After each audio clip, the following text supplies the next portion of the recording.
Hello everyone, welcome to Coffee Cup Enlightenment. Today I'm going to talk about good advice. And the good advice I'm talking about relates to when you're interacting with someone else and bringing a particular level of awareness, the type of language that you use to assist another person, to encourage them to see for themselves what's going on within themselves, and hence return back to clarity, and also dissolve any nudging patterns that are within them. And I've written a list of some things and of typical and common statements that get used when you're giving advice. One of them is, don't be judgmental. Now this can be good advice because obviously if you don't be judgmental, then you're not going to create any nudges in your situation. You'll be able to look at the situation neutrally and come up with a better solution. But it needs to be noted that the one that's making the judgments, that's the conceptual self. So I guess if you could change the wording a little bit, would be to tell the person to notice that the judgments are coming from the conceptual self and not through them, and not to pay attention to these judgments, to see the futileness of these judgments. Another common one is, and a good advice you can give that commonly gets used is, don't take life too seriously. And again, this can be considered as good advice because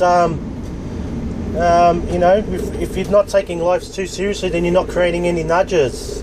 But again, here too, it's the conceptual self that takes things seriously, not you.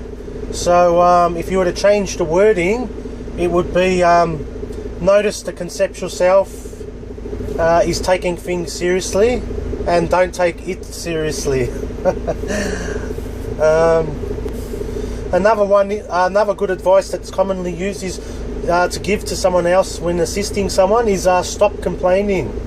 You say it in a nice and loving way, and again, this could be considered as good advice, but also here too it needs to be noted that the one that complains, that's the conceptual self.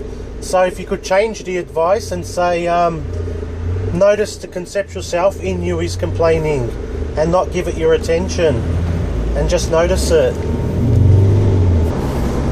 And just one last one, and you can use this sort of what I'm talking about in this video to change the vocabulary in your wording when giving advice, and it can be very powerful and effective. I've used this many times in the last recent times with people, and it really creates truth for the person to see in themselves, rather than give people advice that fluffs up their conceptual self in a positive manner, and it's only a temporary band-aid. So the last one is, don't be scared of change when you give this advice to someone.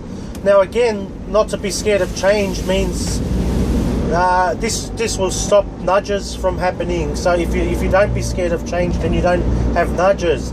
But it also needs to be noted, even here, it's the conceptual self that has fear, that generates fear, and it is the one that's fearful. Change is natural. You are participating in change all the time with no fear. So take on these and see how they go, and just notice the wording in your advice, and also you can use it on yourself. Notice the wording that you use in yourself, and make sure that there's no identification. Thank you.